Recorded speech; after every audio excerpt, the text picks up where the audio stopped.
क्या आपने कभी सोचा है कि हस्तिनापुर जैसे महान साम्राज्य का उत्तराधिकारी रोशनी में नहीं बल्कि जन्म से अंधेरे में क्यों पैदा हुआ?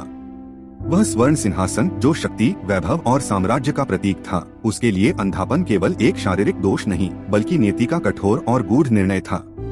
राजा विचित्रवीर्य की मृत्यु के बाद जब कुरु वंश संकट में पड़ गया, तब राजमाता सत्यवती ने अंतिम उपाय के रूप में अपने तपस्वी पुत्र महर्षि वेदव्यास को नियोग प्रथा के लिए आमंत्रित किया। बड़ी रानी अंबिका, जो राजमहल के सुख और ऐश्वर्य में पली थीं, उस निर्णायक क्षण में भर से भर उठीं जब व्यास जी अपने प्रचंड तपोबल और तेजस्वी स्वरूप के साथ कक्ष में प्रकट हुए। इसीलिए भयवश गर्भाधान के समय उन्होंने अपनी आंखें कसकर बंद कर लीं। वही क्षण भावी राजा धृतराष्ट्र के जीवन की दिशा तय हो गया।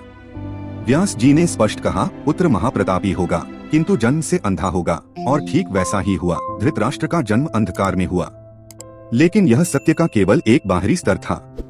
शास्त्रों की गहराई में उतरने पर पता चलता है कि यह अंधापन केवल माँ के भय का परिणाम नहीं बल्कि एक भयावह और प्राचीन कर्मफल का निष्कर्ष था।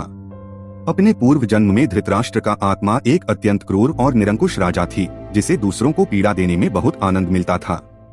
एक बार शिकार के दौरान मनोरंजन के लिए उसने एक वृक्ष में आग लगवा दी, जिससे वहां बसे सैकड़ों निर्दोष पक्षी और जीव धुएं से अंधे हो गए। उन्मुख प्राणियों की तड़प ने उसके भाग्य पर अमिट छाप छोड़ दी, क्योंकि कर्म का नियम अटल है, जो आप दूसरों को देते हैं वही लौटकर आपके पास आता है।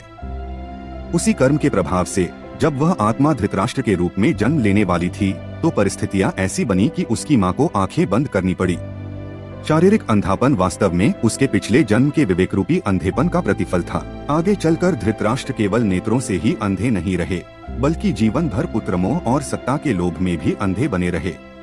तो मित्रों, उनकी कथा हमें चेतावनी देती है कि कर्मों से कोई नहीं बच सकता, चाहे वह राजा हो या साधारण मनुष्य।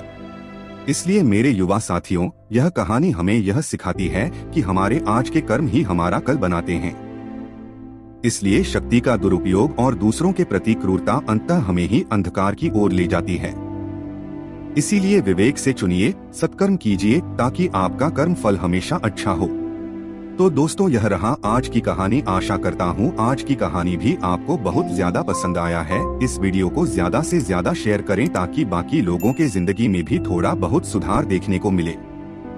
यदि आपको हमारा यह वीडियो पसंद आता है तो हमें आप अपना आशीर्वाद यहाँ पर दे सकते हैं। बहुत बहुत धन्यवाद। नमस्कार।